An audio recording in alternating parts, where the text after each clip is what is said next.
오늘 하나님의 말씀 로마서 15장 22절에서 29절까지 말씀입니다. 로마서 15장 22절에서 29절까지 말씀 제가 읽어드리도록 하겠습니다. 그러므로 또한 내가 너희에게 가려 하던 것이 여러 번 막혔더니 이제는 이 지방에 일할 곳이 없고 또 여러 해 전부터 언제든지 서바나로 갈 때에 너희에게 가기를 바라고 있었으니 이는 지나가는 길에 너희를 보고 먼저 너희와 사귐으로 얼마간 기쁨을 가진 후에 너희가 그리로 보내주기를 바람이라. 그러나 이제는 내가 성도를 섬기는 일로 예루살렘에 가노니 이는 마게도냐와 아가야 사람들이 예루살렘 성도 중 가난한 자들을 위하여 기쁘게 얼마를 연보하였음이라. 저희가 기뻐서 하였거니와 또한 저희는 그들에게 빚진 자니 만일 이방인들이 그들의 영적인 것을 나눠 가졌으면 육적인 것으로 그들을 섬기는 것이 마땅하니라. 그러므로 내가 이 일을 마치고 이 열매를 그들에게 확증한 후에 너희에게 들렸다가 서바나로 가리라. 내가 너희에게 나아갈 때에 그리스도의 충만한 복을 가지고 갈 줄을 아노라. 아멘. 지금 사도 바울의 이야기가 이제 오늘 드디어 거의 마무리가 됩니다. 사도 바울은 지금 몇 주째 자신이 이방인의 사도가 된 이유, 그 이방인에게 복음이 전해지는 것은 모세와 예수님으로 이어지는 메시아의 사역, 하나님이 우리를 구원하시는 사역이었고 아브라함과 맺은 할례 언약의 완성의 모습이었기 때문에 자신이 지금 이방인들에게 하는 복음을 전하는 이 일은 곧 하나님의 일이다.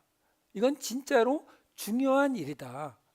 이 이야기를 했었거든요. 그러면서 지난주 맨 끝에 15장 20절 21절이 이런 게 있었어요.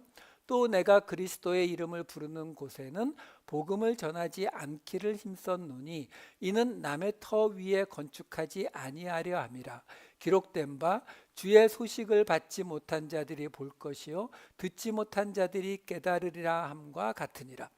이 말씀이 한글 번역이 이상해서 마치 사도 바울이 복음을 전할 수 있지만 이미 교회가 있는 곳에는 안전하겠다 이런 식으로 말하는 것 같이 해석이 되어 있지만 원어를 보면은 그렇지 않아요. 그러니까 문장 자체가 번역이 잘못되어 있거든요. 20절을 제가 원어로 다시 번역을 했어요.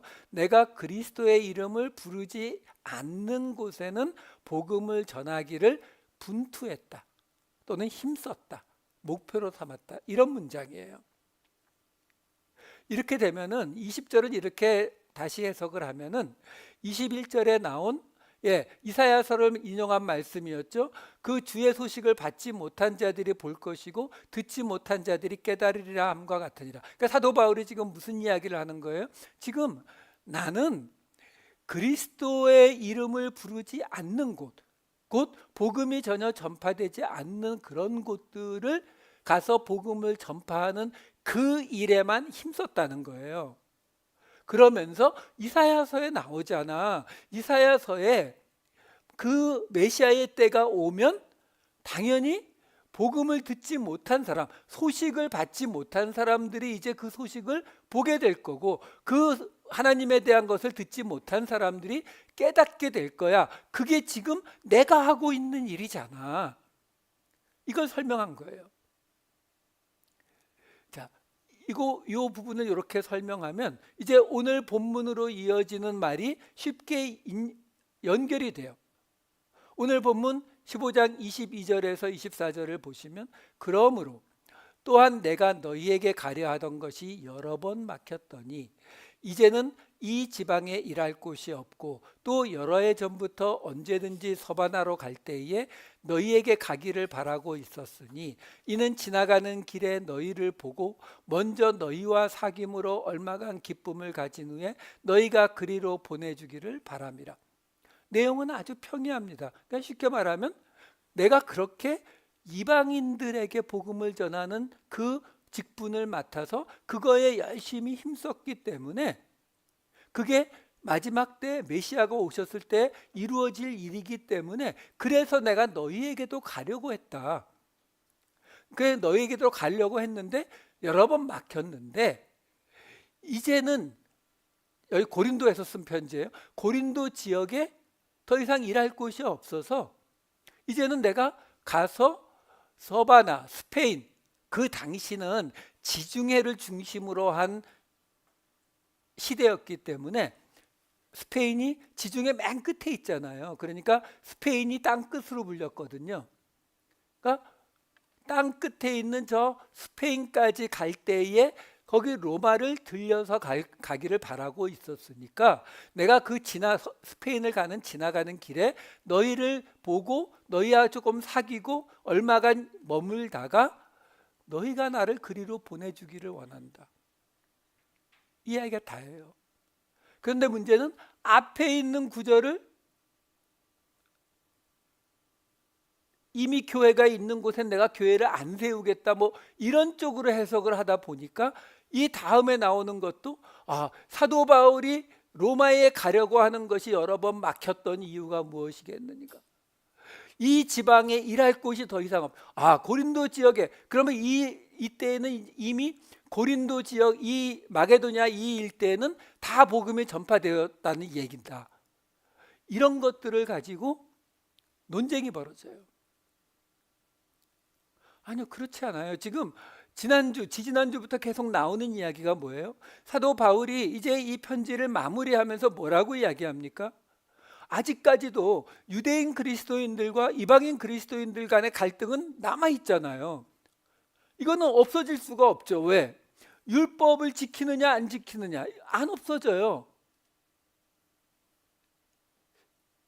언제쯤 없어졌을 것 같으세요?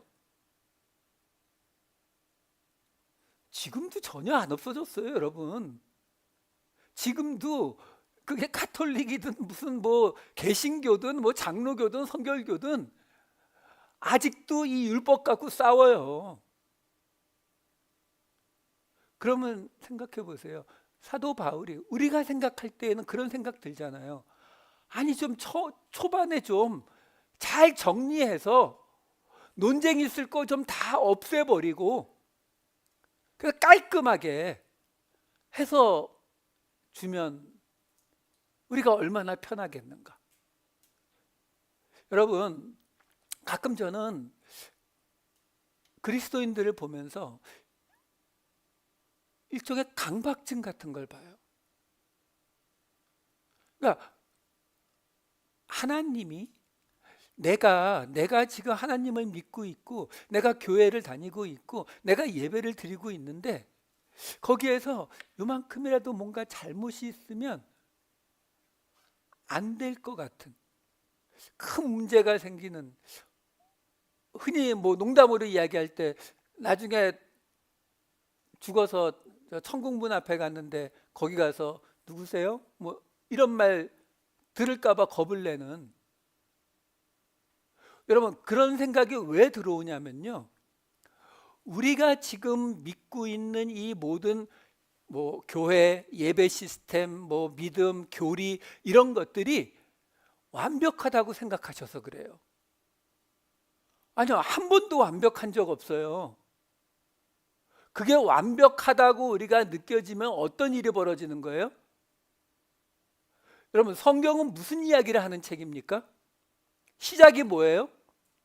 선과 악의 판단이 하나님께 있냐 나한테 있냐, 이 싸움이 처음 시작이었잖아요. 그럼 하나님이 선하다 하시고 하나님이 악하다 하시는 게 내가 생각해도 그게 선한 게 맞고 그게 악한 게 맞다가 되면 그게 뭐예요? 예, 여러분은 하나님이 되셨어요. 하나님이 부담스러우면 예수님 정도 하셔도 돼요. 그러니까 무슨 말이냐면 이거는 이 땅에서 우리가 육신을 가지고 있는 이상 결코 도달할 수 있는 곳이 아니에요. 그걸 원하시면 제가 몇 번씩 말씀드리잖아요. 저기 올림픽하고 저기 윌턴에 가면 있어요. 이렇게 부처님 모시고 그쪽에선 그게 돼요. 우리는 그거 안 되는 거예요. 애초부터가. 그 말은 뭐냐면요, 여러분, 한 100년 전만 해도 지금 우리가 드리는 이 예배의 모양, 이 시스템, 이 순서 전혀 달랐어요. 그러면 300년 전, 500년 전, 1000년 전, 1500년 전, 2000년 전에는요 전혀 달랐다니까요. 여러분, 우리가 상상하는 거하고 전혀 달라요. 그러면 그때부터 교회가 계속 바뀌어 오면서 지금에 도달한 거거든요. 그러면 지금 우리의 시스템이 최고다, 완벽하다라고 생각을 하게 되면 어떤 게 따라오게 되냐면 그 전에 있는 모든 것들은 불완전한 거. 그러면 어떻게 돼요?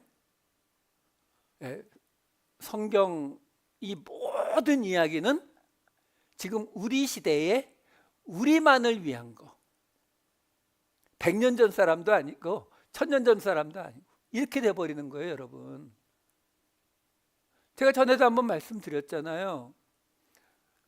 아브라함의 후손들이 애굽에 들어가서 430년을 있었어요.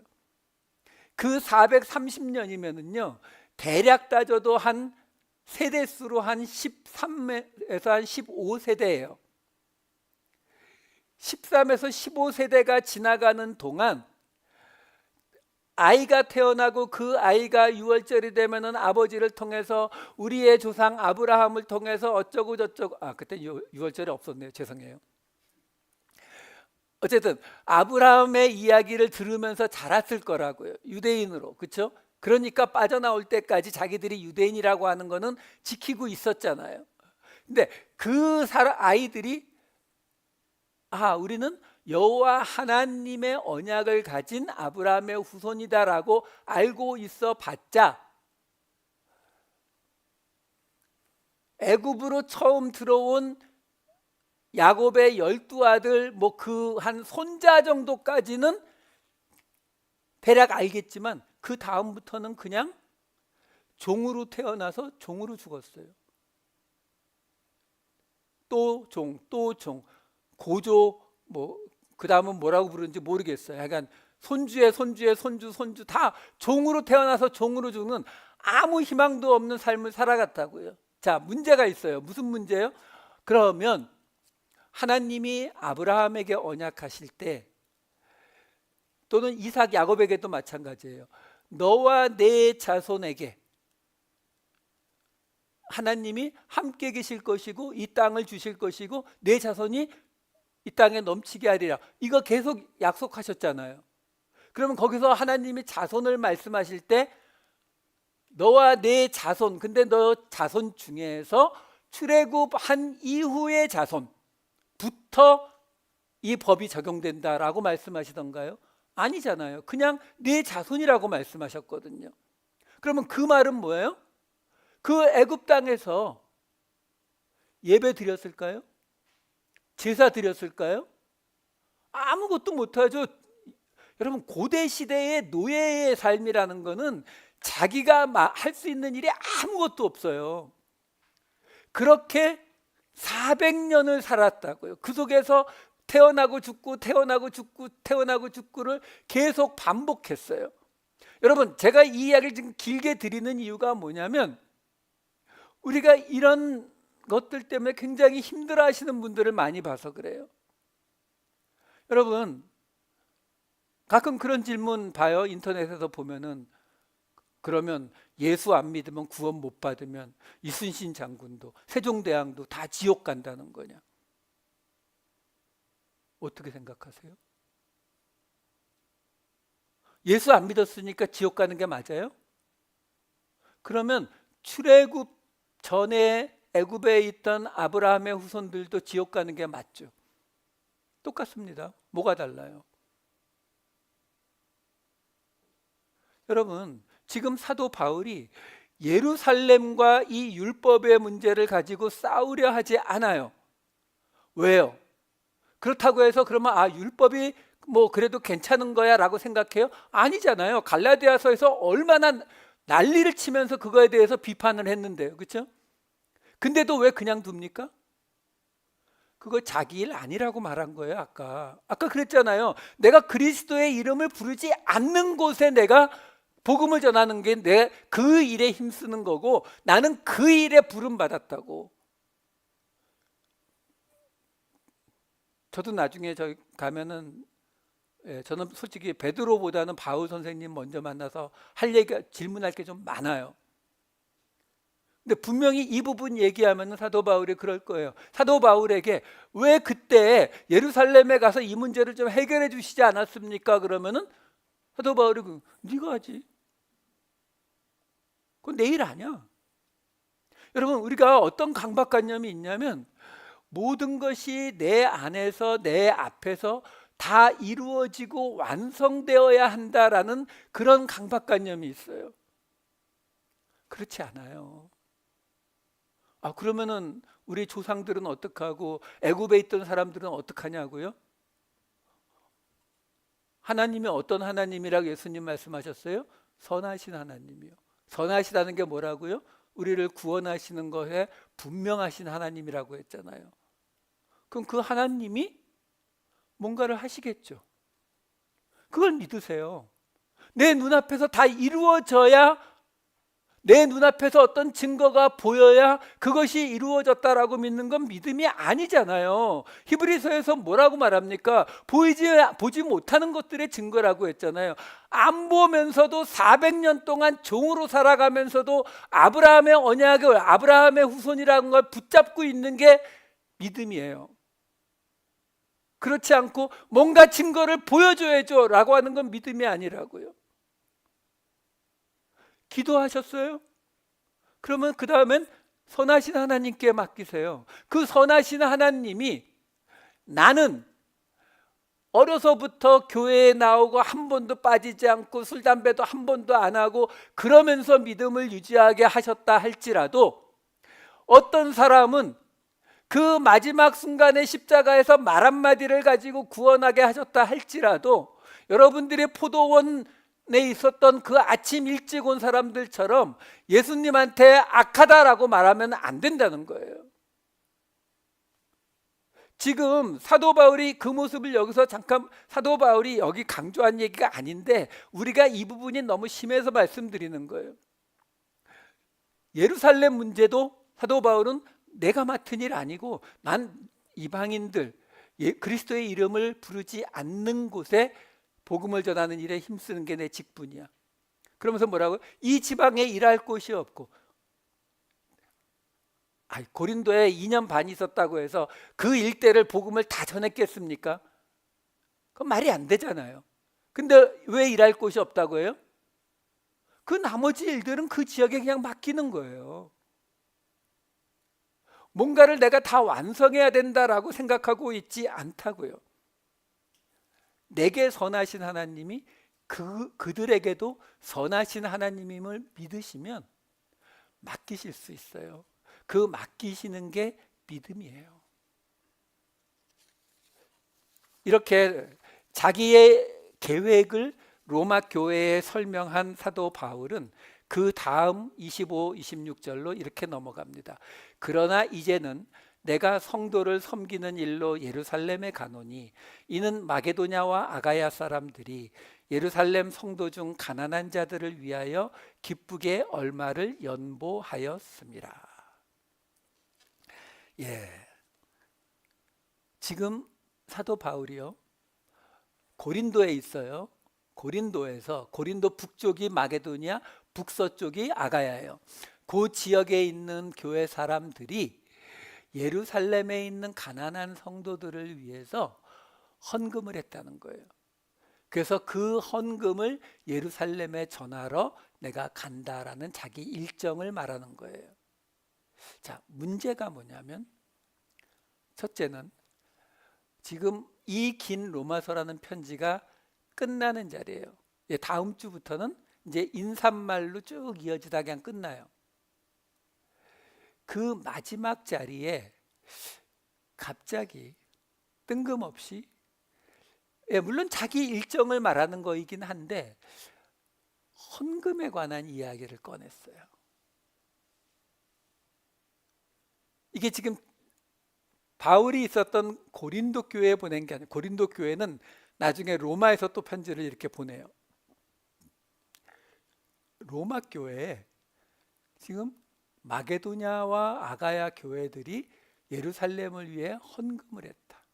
여기 지금 연보라고 번역이 되어 있는데 이 헬라어 단어로는 여러분들도 아주 잘 아는 코이노니아라는 단어예요. 이 코이노니아라는 단어는 어떤 단어죠? 주로 교제, 친교, 그렇죠? 이런 뜻을 가진 그 용도로 주로 사용되는 단어거든요.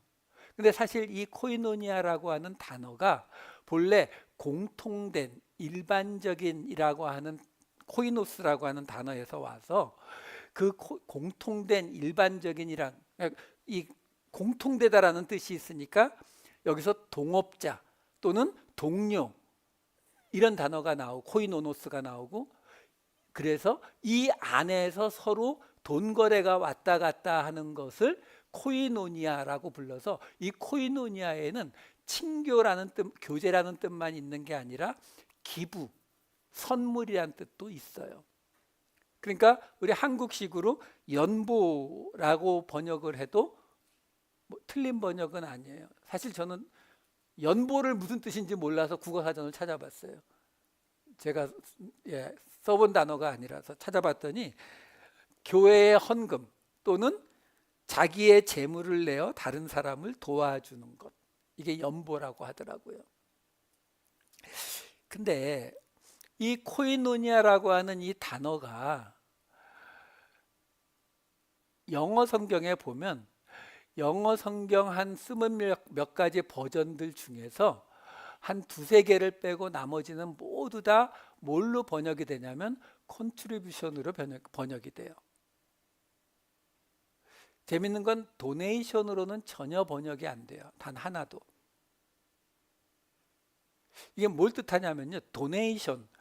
이 라틴어, 이 유럽어 쪽에서 DO 또는 DU로 앞에 시작을 하면은 이게 주다라는 뜻이에요. 대부분. 그러니까 도네이션은 말 그대로 주다예요. 아까 이 연보라고 하는 게 국어사전에서 자기의 재물을 다른 사람을 도와주는 것 이렇게 나오잖아요. 주는 것 이러면 도네이션으로 번역해도 돼요. 근데 영어 성경들이 거의 대부분이 그게 아니라 컨트리뷰션이라고 하는 단어로 번역을 했거든요. 제가 왜 이런 말을 드리냐면 이 코이노니아라는 단어에서는 더 이상의 어떤 거를 우리가 찾아내기가 힘들어서 그래요. 그래서 대부분의 영어 성경이 번역하고 있는 이 컨트리뷰션이라고 하는 단어를 찾아봤어요. 컨트리뷰션이라는 단어는 앞에 CON 또는 COM도 똑같아요. CON이나 COM은 함께라는 뜻이에요. with. 그 뒤에 있는 트리뷰션은 라틴어의 트리뷰톤, 툼이라고 하는 단어에서 나왔는데 이 단어가 기부, 선물. 근데 본래 어떤 용도로 사용된 단어냐면 조공. 그러니까 우리가 그 옛날에 조선시대 때 뭐 중국에 조공 보내고 뭐 이랬잖아요. 그러니까 어떤 두 그룹, 두 국가나 두 성 사이에 서로 간의 평화나 보호를 위해서 오고 가는 선물이나 이 재물들을 나타내는 단어가 이 라틴어로 트리뷰툼이에요. 그래서 이 단어가 이 트리뷰툼이 영어로 오면서 트리뷰션이 되고 앞에 함께라는 콘이 붙어가지고 콘트리뷰션이 된 거예요. 그러니까 그 말은 뭐냐면 영어의 콘트리뷰션은 도네이션이 그냥 주는 뜻이라고 주는 것에 대한 말이라면은 콘트리뷰션은 뭔가 그 안에서 서로 오고 가는 그런 주고받음의 개념을 갖고 있는 기부. 그런 개념을 갖고 있는 거라고요. 그러니까 사실 우리가 말하는 헌금 여러분들이 하시는 헌금은 하나님께 드리는 거잖아요. 그렇죠? 근데 그럼 하나님이 가끔 한 3주 헌금하면은 한 주는 하나님이 돌려주시고 그러나요? 아니죠. 그러니까 사실 정확히 따지면은 이거는 컨트리뷰션으로 보기가 어려워요. 그래서 영어에는 오블레이션이라고 하는 다른 종교적인 단어가 따로 있어요. 아니면 아예 오퍼링, 그냥 재물처럼 드리는 거 이렇게 해버리죠. 자, 이 컨트리뷰션이라고 하는 이런 단어 영어 단어를 쓰는데 이게요 굉장히 재밌는 게 뭐냐면 신약 성경에서 헌금 또는 지금 나왔던 연보, 이렇게 번역이 한글로 이렇게 번역이 된 단어가 다 해서 20개가 안 돼요. 한 열 몇 개밖에 안 되는데 그 단어들 원어를 다 찾아보면은 어떤 단어들이 헌금이나 연보라는 뜻으로 번역이 되었느냐면 수집, 콜렉션, 징수의 뜻을 갖고 있는 로기아라는 단어, 혹은 성실, 관용, 선심 이라는 뜻을 갖고 있는 하플로테스라는 단어, 혹은 풍성함, 풍부함이라는 뜻을 갖고 있는 하드로테스라고 하는 단어, 혹은 축복, 찬양, 칭찬이라는 뜻을 갖고 있는 율로기오라는 단어, 그리고 지금 오늘 우리가 보고 있는 코이노니아, 교제, 친교의 뜻을 갖고 있는 단어, 이렇게요. 실제 애초부터 하나님께 교회에 드리는 어떤 그런 헌금의 개념으로 만들어진 단어가 없어요. 아예 없어요. 그러니까 그런 단어가 있는데 안 쓴 게 아니라 아예 없어요. 전 한참 찾았는데 못 찾았어요. 대신 이렇게 다른 의미를 가진 단어들을, 근데 이 단어들을 찾아보시면 주로 고린도 후서에 많이 나오고 이러는데 그 단어들을 찾아보시면 이거는 헌금 말고는 다른 걸로 번역할 수가 없어요. 그러니까 번역이 잘못된 게 아니라고요. 그런데 특히 사도 바울은 이 단어를 다르게 적용시키고 있더라는 거죠. 그러면 그 의미가 뭐겠냐라는 거예요. 그 의미가 지금 오늘 같은 경우는 코이노니아를 썼으면은 그 코이노니아의 개념에 가장 가까운 게 바로 영어의 컨트리뷰션이라는 거예요. 다시 말해서 지금 사도 바울이 지금 갑자기 로마 교회에다가, 근데 내가 이제 이 마게도냐와 아가야치 이 교회가 거둔 그 헌금을 내가 예루살렘에 갖다 주는데, 내가 그것 때문에 예루살렘에 가는데, 이거는 지금 예루살렘이 거기가 성전도 있던 곳이고 거기가 본래 교회의 본부가 있는 곳이니까, 또는 여기가 그냥 가난하니까, 그러니까 이쪽에서 이쪽으로 일방적으로 주는 그런 도네이션이 아니라고 사도 바울은 말하고 싶은 거예요. 그런 일방적인 도네이션이 아니라 이거는 그 양 그룹 안에서 서로 상호 교환되는, 함께 주고받는 컨트리뷰션이다 라고 설명하고 있는 거라고요. 이 연보라는 이 코이노니아가 나오는 이 구절을 제가 두 군데만 보여드릴게요. 사도행전 11장 27, 30에서 30절. 그때의 선지자들이 예루살렘에서 안디옥에 이르니 그 중에 아가보라 하는 한 사람이 일어나 성령으로 말하되 천하에 큰 흉년이 들리라 하더니 글라우디오 때에 그렇게 되니라. 제자들이 각각 그 힘대로 유대에 사는 형제들에게 부조를 보내기로 작정하고 이를 실행하여 바나바와 사울의 손으로 장로들에게 보내니라. 여기는 지금 연보라는 그 단어 자체는 나오질 않아요. 하지만 부조라고 나오죠. 섬김, 디아코니아라는 단어를 쓰고 있어요. 근데 읽어보시면 이건 섬김이 아니라 돈을 보낸 게 분명하거든요. 근데 이게 바울이 처음 안디옥에 갔을 때 벌어진 일이에요. 그러니까 안디옥에서 예루살렘으로 쉽게 말하면 헌금 보내줬다는 거예요. 그러니까 부조하면 우리는 딱 오잖아요. 부조금 딱 오잖아요. 그 다음 고린도전서 16장 1에서 3절. 성도를 위하는 연보에 관하여는 내가 갈라디아 교회들에게 명한 것 같이 너희도 그렇게 하라. 매주 첫날에 너희 각 사람의 수입에 따라 모아두어서 내가 갈 때에 연보를 하지 않게 하라. 내가 이를 때에 너희가 인정한 사람에게 편지를 주어 너희의 은혜를 예루살렘으로 가지고 가게 하리니. 자, 지금 고린도전서에 나오는 이 연보, 이건 지금 고린도 교회에 보낸 거예요. 로마에서 고린도 교회에게 뭐 하라고요? 이미 갈라디아 교회에서도 한번 그렇게 한 거죠. 갈라디아 교회에서 했던 것처럼 너희도 그렇게 해라. 어떻게 하라고요? 매주 수입에 따라서 모아가지고 나중에 사도 바울이 로마에서 풀려나서 고린도 들리면 그거 가지고 어디 갈 수 있게 하라고요? 예루살렘.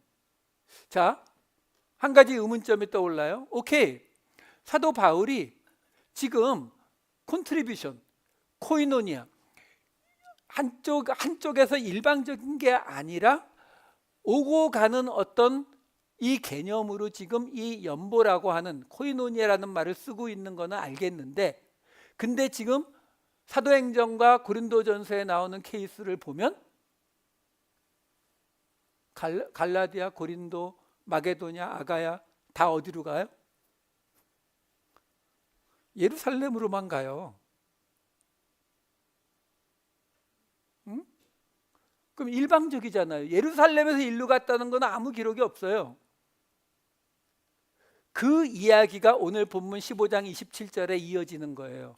저희가 기뻐서 하였거니와 또한 저희는 그들에게 빚진 자니 만일 이방인들이 그들의 영적인 것을 나눠 가졌으면 육적인 것으로 그들을 섬기는 것이 마땅하니라.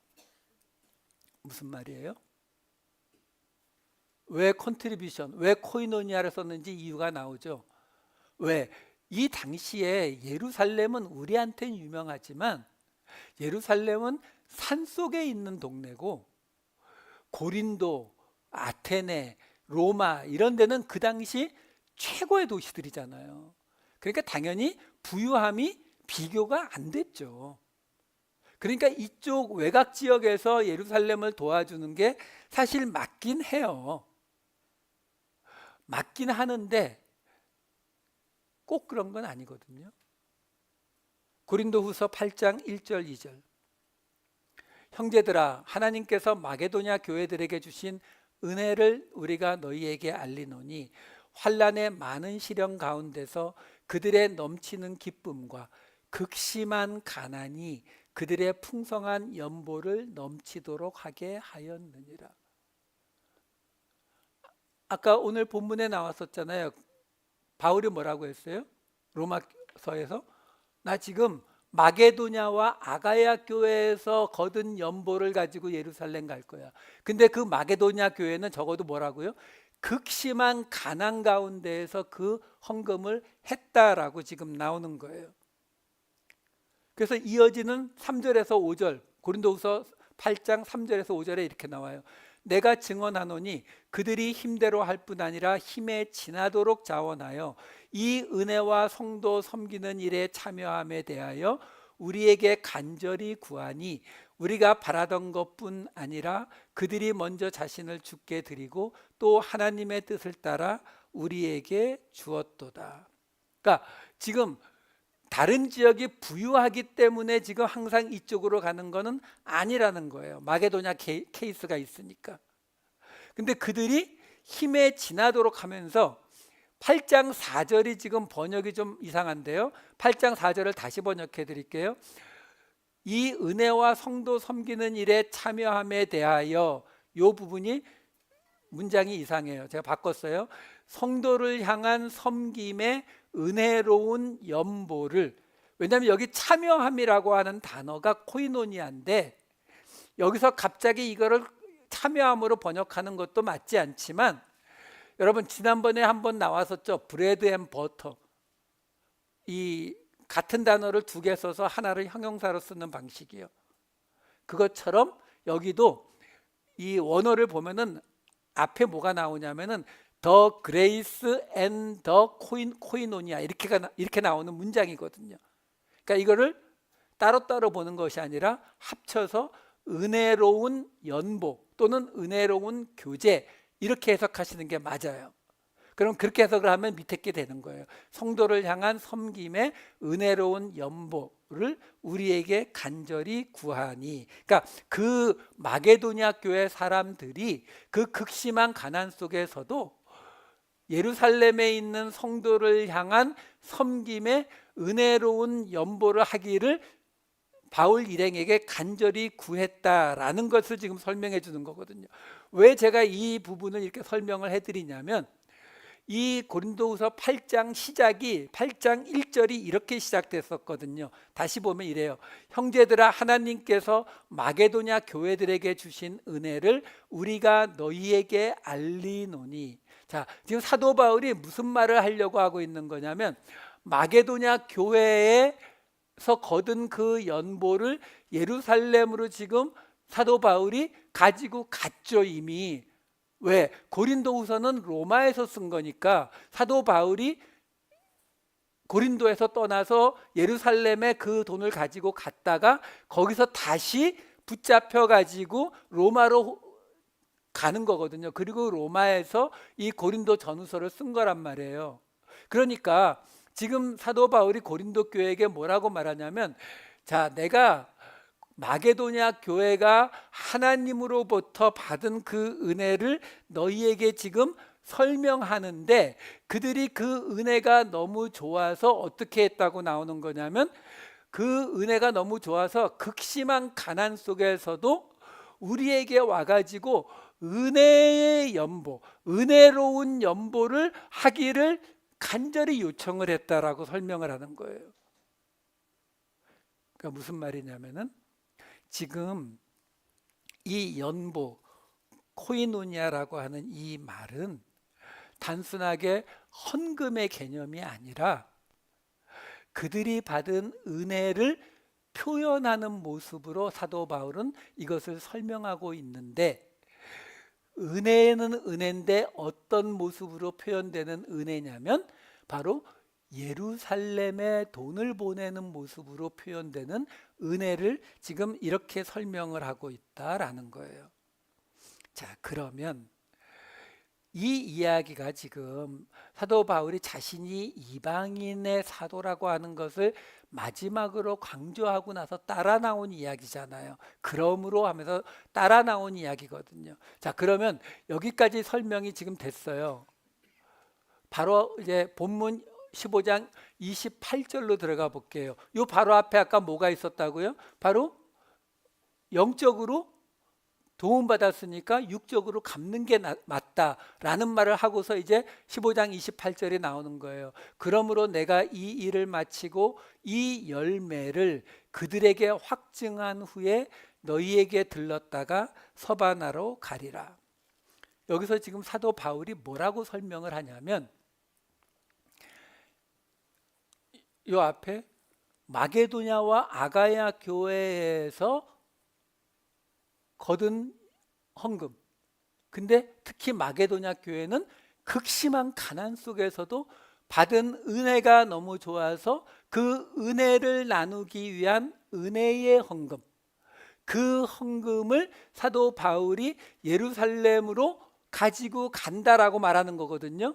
가지고 간다라고 하면서 뭐라고 말하냐면, 내가 예루살렘에 가서 이 일을 마치고 이 열매를 그들에게 확증한 후에, 예루살렘에 있는 사람들에게 이 열매를 확증한 후에 로마 너희에게 들렀다가 서바나로 갈 거야, 이렇게 말한 거거든요. 자, 여기서 지금 사도 바울이 열매라고 말해요. 그 열매가 뭐예요? 헌금. 자기가 지금 가지고 내려가는 마게도냐와 아가야 교회에서 한 헌금이요.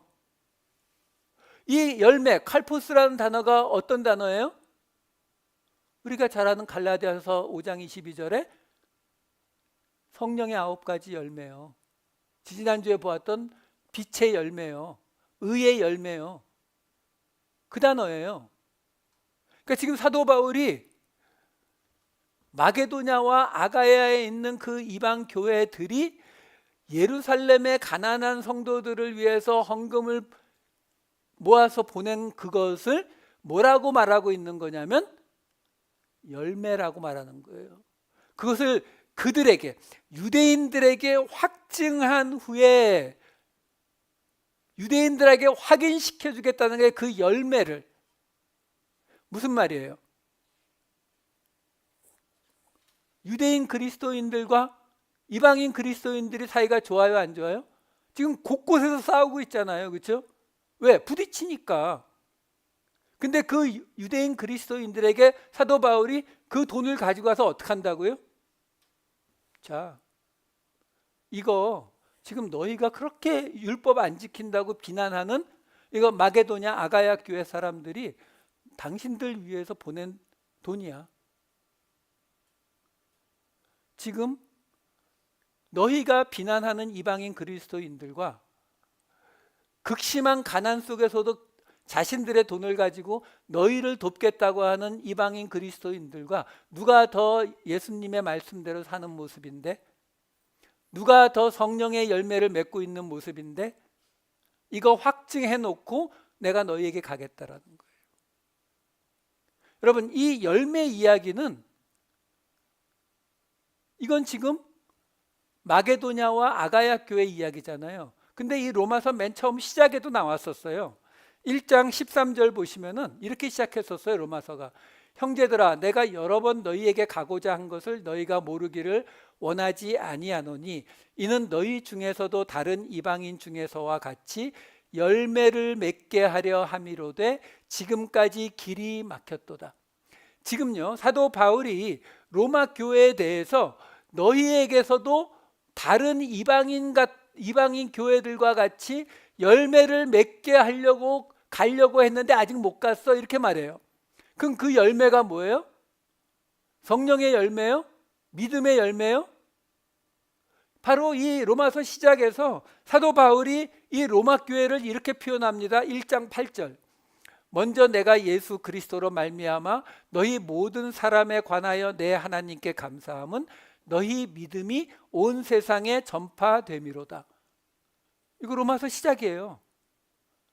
로마 교회 사람들이 그리스도를 향한 믿음이 있어요, 없어요? 있어요. 어느 정도요? 온 세상에 전파될 정도로 이미 믿음에 서 있는 교회라고요. 근데 사도 바울이 왜 보자고, 로마 교회 사람들을 왜 보자는 거였어요? 1장 11절 내가 너희 보기를 간절히 원하는 것은 어떤 신령한 은사를 너희에게 나누어 주어 너희를 견고하게 하려 함이니. 우리 이거 한 1년 반 전쯤에 했어요. 신령한 은사가 뭐예요? 카리스 푸니마티코스, 영적인 은혜. 이게 뭐예요? 믿음은 있으니까 이제 방언 가르쳐 주러 오는 거예요? 치유의 사역 가르쳐 주러 오는 거예요? 아니요. 아까 오늘 본문에 나왔잖아요. 오늘 본문에. 아까 오늘 본문 15장 27절에 뭐라고 나왔어요? 이방인들이 그들의 영적인 것을 나눠 가졌으면 육적인 것으로 그들을 섬기는 것이 마땅하니라. 그들의 영적인 것, 유대인들의 영적인 것. 지금 사도 바울이 가서 신령한 은사 나누어 주겠다는 게 뭐예요?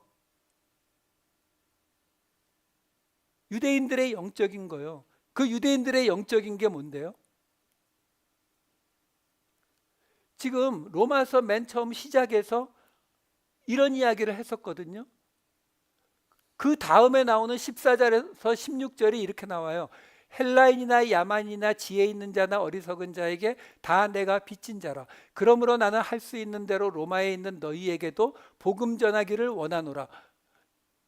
아니 이미 믿음이 전 세상에 전파가 된 교회에다가요, 내가 복음을 부끄러워하지 아니하노니 이 복음은 모든 믿는 자에게 구원을 주시는 하나님의 능력이 됨이라. 먼저는 유대인에게요 그리고 헬라인에게로다. 요 바로 앞에 아까 보았던 1장 13절이 있었던 거예요. 뭐요? 열매를 맺게 하려고 했는데 길이 막혔다고요. 그럼 뭔가 그 열매, 신령한 은사를 주려고 했다는 거잖아요. 그 열매를 맺게 하려고 했는데 그 열매라고 해놓고 그 밑에 14, 15, 16절에 나오는 얘기는 뭐예요? 헬라인, 야만인, 지혜 있는 자, 어리석은 자, 유대인, 헬라인에게 다 적용되는 게 복음이다.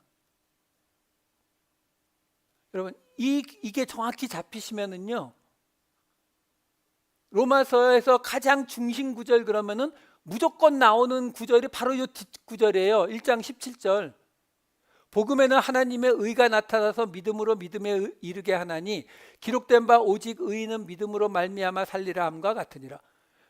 의인은 믿음으로 말미암아 산다. 예, 맞는 말이에요. 근데 지금 사도 바울이 이 앞부분을 이 말씀 믿음으로 구원받는다는 이 말씀 때문에 하고 있는 게 아니라고요. 로마 교회 편지를 보내면서 내가 너희에게 어떤 신령한 은사를 나누어 줘서 너희 믿고 있는 거 잘 안다. 믿음 잘 믿고 있는 것도 안다. 근데 거기에 뭔가 신령한 은사를 나누어 줘서 열매를 맺게 하려고 하는데 그 열매가 뭐라고요? 유대인이나 헬라인이나 야만인이나 누구나 다 똑같다. 왜? 오직 의인은 믿느냐 안 믿느냐로만 갈라지는 것이기 때문에, 그렇기 때문에 그 사람이 헬라인이든 유대인이든 율법을 지키든 안 지키든 아무 상관이 없이 모두가 그리스도 안에서 하나가 되는 거다. 이 말 하는 거예요. 이 1장 17절 말씀은요. 자, 그러면 오늘 본문에서 나오는 15장 29절 마지막에 이렇게 나오죠. 내가 너희에게 나아갈 때에 그리스도의 충만한 복을 가지고 갈 줄을 아노라. 여기에 복이라고 번역이 된 단어가 아까 제가 여러 개 읽어드릴 때 나온 율로기오라는 단어예요. 예, 축복이라는 뜻도 있고 찬양이라는 뜻도 있고 칭찬이라는 뜻도 있어요. 좋은 말이라는 뜻도 있고, 근데 연보라는 뜻도 있다고 아까 말씀드린 거예요. 대표적인 거 고린도후서 9장 5절 읽어드릴게요. 그러므로 내가 이 형제들로 먼저 너희에게 가서 너희가 전에 약속한 연보를, 이게 율로기오예요, 미리 준비하게 하도록 권면하는 것이 필요한 줄 생각하였노니 이렇게 준비하여야 참 연보답고 율로기오 억지가 아니니라. 여기도 아까 말씀드린 것처럼 헌금이라는 의미가 아닌 걸로는 해석이 안 돼요. 무슨 축복, 찬양, 칭찬을 넣어갖고 말이 안 되잖아요. 그러니까 사도 바울이 의도적으로 사용한 말이 맞거든요. 자, 그렇다면 아까 그 앞에 15장 29절 다시 한 번만 잠깐 보여주세요. 이제 사도 바울이 이야기했잖아요. 내가 이제 이거 가지고 마게도냐와 아가야 교회가 이렇게 열매를 맺었다는 것을 예루살렘 사람들에게 확인시켜 놓고, 그리고 내가 너희들에게 돌아갈 때에 그리스도의 충만한 복, 그렇게 해석하셔도 되고 연보라고 해석하셔도 되는 거예요. 근데 그 연보가 꼭 이것만은 아니었죠. 오늘 본문에 아까 뭐라고 나왔어요? 그들이 영적인 것을 받았은즉 육적인 것으로 보답하는 게 맞다고 했잖아요. 그렇죠? 그러면 그 영적인 것, 그게 뭐냐라는 거예요. 지금 그것 때문에 여기까지 따라오는 거예요. 그것을 우리가 짐작할 수 있는 게 뭐라고요? 지금 사도 바울이 이 맨 마지막 장에서 이런 이야기를 지금 하고 있는 건데, 이 고린도후서 8장을 잠깐 더 볼게요. 여기 이 연보를 사도 바울이 어떤 단어와 의도적으로 계속 연관시키기 때문에 그래요. 고린도후서 8장 1절, 6절, 7절. 형제들아, 하나님께서 마게도냐 교회들에게 주신 은혜를 우리가 너희에게 알리노니.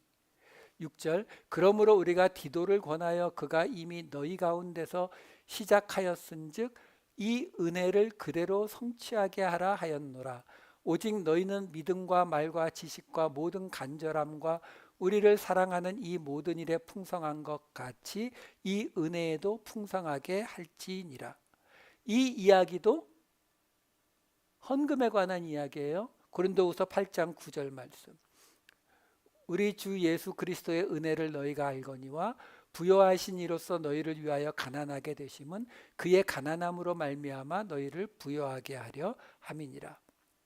지금 사도 바울이 무슨 이야기를 하고 있냐면, 이 헌금을 보내는 것을 은혜를 나누는 일로 설명을 하고 있고, 그것이 그리스도 안에 교제라고 설명을 하고 있고, 그것이 그리스도 안에 참여, 도움, 뭐든지 다 돼요. 그것이라고 지금 설명을 지금 해주고 있는 거예요. 그런데 지금 여러분 우리가 뭐 봤냐면요, 고린도 전서 말씀 빼면은 로마서 1장 말씀과 지금 로마서 15장 끄트머리 말씀 본 거예요. 근데 이 사이에 있었던 지난 1년 반 가까운 동안 들은 이야기는 뭐였어요? 싸우지 말라고요. 하나가 되라고요. 이 이야기 통틀어 집어넣고 뭐라고 했어요? 내가 너희에게서도 열매를 맺기를 원한다고요. 그러면서 지금 이 마지막 자리에서 열매를 맺은 마게도냐와 아가야 교회 케이스를 설명해 주는 거예요. 그리고 내가 너희에게 그 열매를 가서 보여주겠다는 거예요. 그 연보를, 축복을 들고 가서 너희들에게 보여주겠다. 지금 그렇게 설명을 하고 있는 겁니다. 자, 말씀을 마칠게요. 무슨 얘기예요? 지금까지 사도 바울은 2장부터 15장 중간까지 계속 로마 교회 안에 있는 유대인 그리스도인들과 이방인 그리스도인들의 갈등에 대해서 싸우지 말라는 이야기를 계속해 왔어요. 그런데 이제 이 맨 마지막 장에서 사도 바울은 그 교회라는 공동체를 지금 예루살렘까지 넓혀버려요. 마게도냐 교회, 아가야 교회, 갈라디아 교회, 고린도 교회, 그 모든 교회를 포함하는 예수 공동체를 이야기하기 시작하는 거예요. 로마 교회 사람들에게 이야기하는 거예요. 야, 너희는 로마잖아. 저기 시골 마게도냐 아가야 구석에 있는 교회들도 이미 예루살렘까지를 그들의 품 안에 포함시키고 있다. 그것이 오늘 사도 바울이 말하는 열매예요. 그 마지막 열매를 맺으러 가겠다라는 거예요. 다음 주에 나오겠지만 15장의 마지막 절 말씀 보고 마칠게요. 평강의 하나님께서 너희 모든 사람과 함께 계실지어다. 아멘. 이 말씀이 끝이에요. 그 다음에는 사도 바울이 인사말 남긴 거거든요. 그 아멘으로 끝나잖아요. 여기 평강, 에이레네라고 하는 단어에는 평강, 평화라는 뜻도 있지만 화합이란 뜻도 있어요. 저는 좀 적극적인 느낌의 화합이란 말로 바꿔서 다시 읽어드릴게요. 화합의 하나님께서 너희 모든 사람과 함께 계실지어다. 로마서 전체를 통틀어서 사도 바울이 마지막으로 이야기하는 말이 이 말씀이에요. 예수 그리스도 안에서 모든 사람들이 하나가 된다. 기도하겠습니다. 사랑이 많으신 아버지 하나님, 로마 교회를 향해서 그 공동체 안의 갈등만이 아니라 이제는 예루살렘에서 일루리곤까지 모든 지역, 모든 세상을 아우를 수 있는, 모든 세상을 포용할 수 있는 마지막 열매를 맺으라고 간청하는 사도 바울의 목소리를 받았습니다. 아버지 하나님, 긴 로마서를 따라오는 동안 우리의 마음판에 남겨진 것이 있게 하여 주시옵소서. 우리로 정죄와 비난이 아닌, 비판이 아닌, 분리가 아닌, 배척이 아닌 사랑과 용서와 용납과 포용과 하나님께서 원하시는 열매를 맺어내는 우리 모두가 되게 하여 주시옵소서. 감사드리옵고 이 모든 말씀 우리 주 예수 그리스도의 이름으로 기도하옵나이다. 아멘.